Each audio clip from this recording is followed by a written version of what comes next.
Not everyone understands what it truly is and stands for. Some people think feminism means saying that women are better than men. Even some women want to think that's what it means. That kind of misunderstanding gives feminism a bad name. Feminism, having the root fem in it, does imply helping women, but that doesn't mean it's in place just for women. Feminism is in place for balance and equality. However, when I heard this attack on feminism, I got curious about why it's called what it is. My sister explained it to me like this. If one house is on fire, you wouldn't pour water on all of the other houses because they are equal. You would pour water on the one that's burning because that's the one that needs it. It doesn't mean that the other houses don't have their own problems or that they don't matter. It just means that the burning one needs more help. Feminism is not here to say that all men are bad, all women are good. It's here to tell people that someone's gender has nothing to do with it.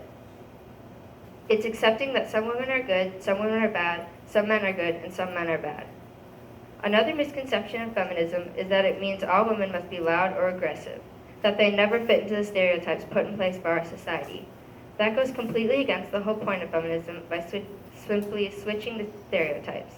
That is just a different way of telling women how to live their lives, based merely on their gender. The truth is that all women are different and no one, except they themselves, get to decide how they live their lives or what they like and dislike. Whether they want to have kids or not, have a job or not, like knitting or like sports, like to cook or like to eat, whether they're shy or outgoing, introverted or extroverted, talk a lot or talk a little, wear makeup or don't wear makeup, shave their legs or don't shave their legs. The point is that you don't get to decide.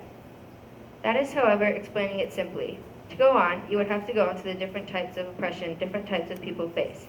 This is called intersectionality, which is a term that means the interconnected nature of social categorizations such as race, class, and gender as they apply to a given individual or group regarded as creating overlapping and interdependent systems of discrimination or disadvantage. Or more simply put, different types of people experience oppression differently. I do not believe that you can have feminism without intersectionality. For example, a black woman would face some different kinds of oppression than a white woman, even though they are both women. But that doesn't mean that they can't share the same struggles or experiences.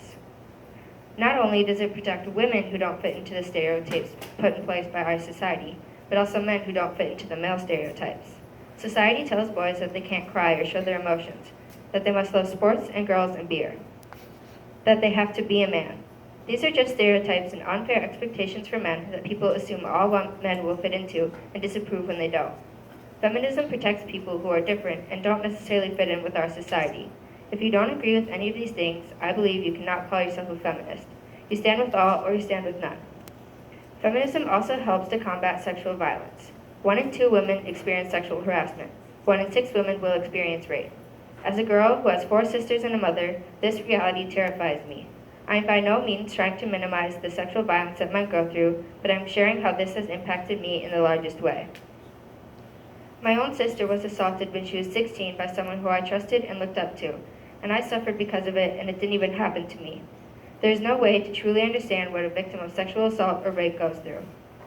I hate that I live in a world where I have to take extra precautions for my safety, like never walking around alone, or especially at night, just because of my gender, or not being able to wear the clothes I want just because it could provoke something or cause me to be shamed or verbally or physically abused.